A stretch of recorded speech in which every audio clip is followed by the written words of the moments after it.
Tajā laikā es mācījos un zināju, ka kaut kas nav kārtībā, tāpēc mana pieeja bija citāda. Es meklēju kļūdu un, kad sāku meklēt kļūdu Bībelē, ko vēlējos atrast savas draudzenes dēļ, tajā laikā es atklāju ļoti daudz kļūdu. Es sāku iegādāties dažādas Bībeles versijas ar atšķirīgiem tulkojumiem un atklāju, ka dažas lietas ir atrodamas vienā, bet nav citā, dažas ir pievienotas, citas izņemtas, un lasot no vienas versijas un tad no citas, nozīme mainās. Jā, tajā brīdī sāk domāt, kas tad ir sagrozīšana, ja ne atšķirīgas versijas. Un pievienošana vai nozīmes maiņa. Jā, tieši tajā laikā.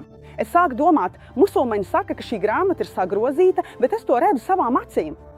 Reāls sagrozīšanas izpausmes, par kurām pat kristiešu zinātnieki runā, kad viņi atsaucas uz konkrētiem tekstiem. Šis ir teksts, kas pievienos, lai atbalstītu kādu teoloģisku ideju, šis ir teksts, ko cilvēks lapus pierakstīs šajā versijā un tā tālāk. Tātad grāmata, par kur tiek teikts, ka tā ir saglabāta, ka Dievs to ir pasargājis, ka neviens nevar ne pielikt, ne atņemt nevienu burtu, patiesībā ir burti, kas ir pievienoti, ir burti, kas ir izlaisti un ir lietas, kas ir mainītas. Tajā brīdī es biju šokā. Es apstājos, paņēmu atvaļinājumu no baznīcas un teicu viņiem, piedodiet, es biju rehabilitācijas periodā ar sevi, sēdēju mājās un nolēmu, ka tajā laikā pametīšu kristietību. Un patiešām es pametu kristietību, bet nedomāju par islāmu. Es pievērsos deismam, tas ir kaut kas līdzīgs ateismam, bet viņi tic, ka ir radītājs Dievs. Tātad es ticēju, ka ir radītājs Dievs, bet bez reliģijām, jo biju vīlusies reliģijās un apmēram gadu tā arī pavadīju. Tomēr es psiholoģiski nejūtos labi deisma vidē, tāpēc sāku pētīt pagānu ticības, cerot, ka varbūt tajās atradīšu Dievu. Tas ir budismu un zoroastrismu. Taisnību sakot, es tiešām toreiz tā arī neatradu Dievu, tāpēc es joprojām turpināju vadīt savas dienas deisma garā. Līdz beidzot pienāca kāds ļoti nozīmīgs un izšķirošs pagrieziena punkts manā dzīvē. Allās ir dižākais.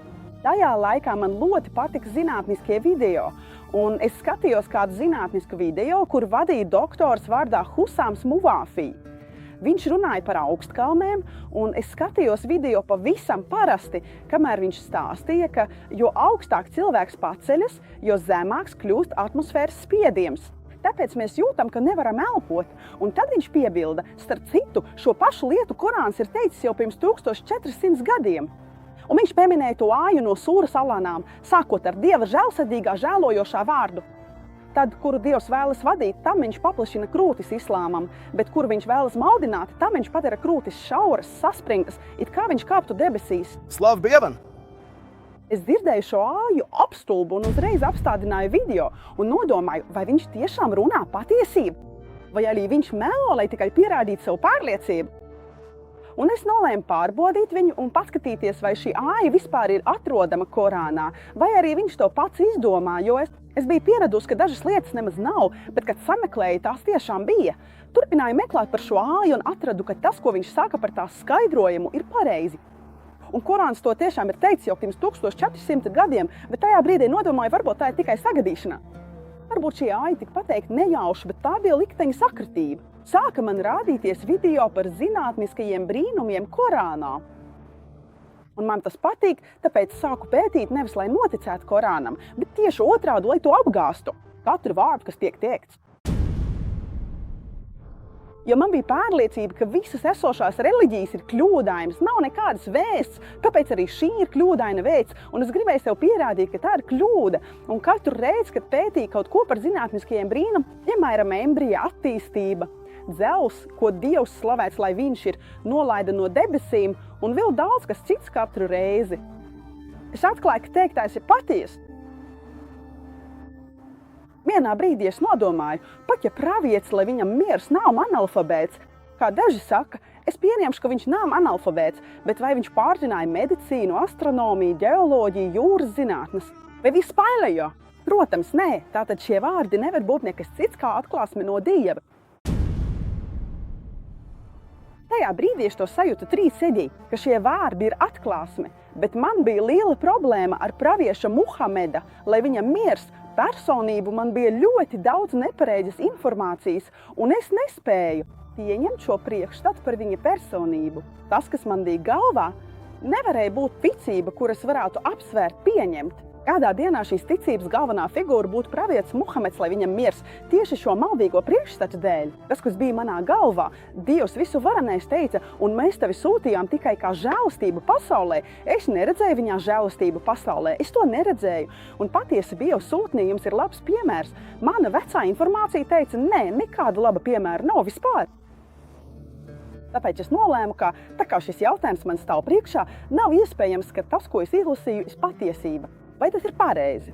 Es iepazīšos ar pravieša Muhameda personību nevis no viņa ienaidniekiem, bet gan no musulmaņu grāmatām. Un es nolēmu sākt lasīt sīru pravieša, lai miers ir ar viņu dzīves stāstu, lai iepazītu pravieti no musulmaņiem, nevis no ienaidniekiem. Kad sāku lasīt sīru, sajūtu, ka persona, par kuru lasu, nav tā, kuru es pazinu. Pravieša personība sīrā ir brīnišķīga, dižana, lai miers ir ar viņu, pavisam atšķirīga no tās, kas bija manā prātā, manā iztēlē, manās mācībās un tajā fonā, ko es zināju. Tas atšķiras no dzirdētā. Pilnīgi pretēji, pilnīgi. Jā. Katru reizi es bieži raudāju, kad lasīju informāciju par pravieti, lai miers ir ar viņu, un cik daudz apmelojumu manā galvā bija par viņu, un problēmas, kas man bija priekšā, sāka atrisināties. Lasot praviešu dzīves stāstu, es domāju, viņi saka viena, bet dzīves stāsts saka ko citu, tātad tas, ko viņi saka, ir nepareizi. Tajā laikā es pilnībā pārliecinājos, ka islāms ir patiesā reliģija, bet solis bija ļoti grūts. Es domāju, ka nespēšu to spērt, esmu viena, man ir daudz izaicinājumu, esmu sieviete ar bērniem un apstākļi nav tie labākie. Palikt musulmane savā pašreizējā situācijā, tas bija solis, kurā es iestrēgu. Kā es paru šo soli? Islāma pieņemšanas solis